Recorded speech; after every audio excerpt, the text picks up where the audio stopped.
Hey, it's day 2 of 365, and so we're in the Word again, looking at Genesis 3 and 4, Matthew 2, um, 13 through 23, and 3 1 through 6, Psalms 2, and Proverbs 1 7 through 9. And so as I was reading through all these texts today, there's a couple things that popped up. When you're in the Old Testament, Genesis 3 and 4, this is the story of sin coming into existence, coming into the world, and Satan playing his role in all of that. And the idea that Satan is about deceiving, he's about giving half truths and about distracting us into temporary short sighted gains. And so, the instance in the garden where Satan's tempting Adam and Eve, and he's giving this example of, you'll be like God, he's not lying. There's an elevation to what happens to Adam and Eve. There's this accountability aspect, but the problem is that it's not just you're going to be like God, but you're also going to be losing something. And that's that half truth aspect that Satan's really trying to push for, and that's going on in the world today. So we really have to guard our minds and guard our hearts to be on point and to be looking out for half truths and digging into the hard stuff. Another really interesting thing is that when you're looking at that first instance of sin coming in the world in Genesis, you also have this beautiful hint of what we call like the scarlet thread in the Old Testament threading its way towards Jesus, in that you have the first sacrifice for sin is made in the garden. And it's not done by Adam or Eve. It's done by God. God is the one who kills the first animal to provide clothing for Adam and Eve to cover over their sin and their shame.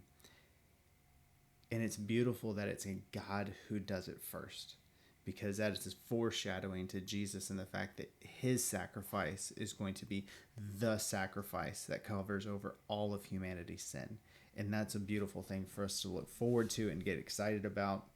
Then if you were to jump forward into Matthew, the first 6 verses of chapter 3 is all about John the Baptist. And one of my favorite things about John the Baptist is that he comes for a specific job, and that is to prepare the way, to kind of get people's hearts and minds primed up. It's almost like a hype man before the show, or it's the preamble to something wonderful that's coming. And John the Baptist is priming people's hearts, and he ends up pointing everyone to Jesus. He could have created this whole cult following of himself, this cult of personality, but John the Baptist says this is about him.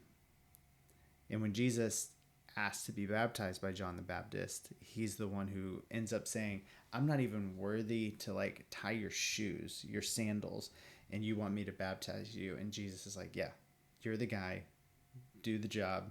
This is prophecy. And so then there's Psalm 2, great psalm, lots of good stuff in there. There's a really neat thing about worshiping with reverence and then rejoicing with trembling. And I thought that was an odd idea that we don't often kind of lean into in our Western culture, this idea of rejoicing with trembling, like having this happiness, having this joy, having this celebration, but there also being this like awe of excellence and fear, like almost like this level of danger associated with it. And I think that's where C.S. Lewis picks up on that idea of Aslan in The Lion, the Witch, and the Wardrobe, where Lucy asks a question. It's like, is Aslan safe? And Mr. Beaver responds with, no, but he is good. And that's sometimes a hard thing to remember, is that sometimes things that are good aren't always things that are safe, at least on the outside looking. And so today I also want to leave you with a reading out of Proverbs 1, and that's going to be verses 7, 8, and 9. And so it says, the fear of the Lord is the beginning of knowledge, and fools despise wisdom and instruction. Hear, my son, your father's instruction. Do not forsake your mother's teaching. Indeed, they are a graceful wreath to your head and ornaments about your neck. And so a quick little aside in there is that those of you who think Christianity is belittling or demeaning of women, you're wrong. You hear it plainly here in verse 8, where it talks about, hear my son, your father's instruction, and do not forsake, like don't let go of, do not turn away from your mom's teaching. And so your mom's teaching is just as important as your dad's teaching, and their impact and their influence on your life is so incredibly important. And it's just one of those little things to hold on to, is that it's important to get those feedbacks and that guardrails and those bumpers and instruction and discipline in life that's coming from both sides, from mom and dad. But I want you also to hone in on verse 7. The fear of the Lord is the beginning of knowledge. Start with God, and knowledge and wisdom and excellence will proceed forth from those things. Like, that is the foundation. It is the root. It is the spring from which all the rest of it flows. And then there's that proverb warning on the backside of it, which makes it also wonderful, is that fools despise wisdom and instruction.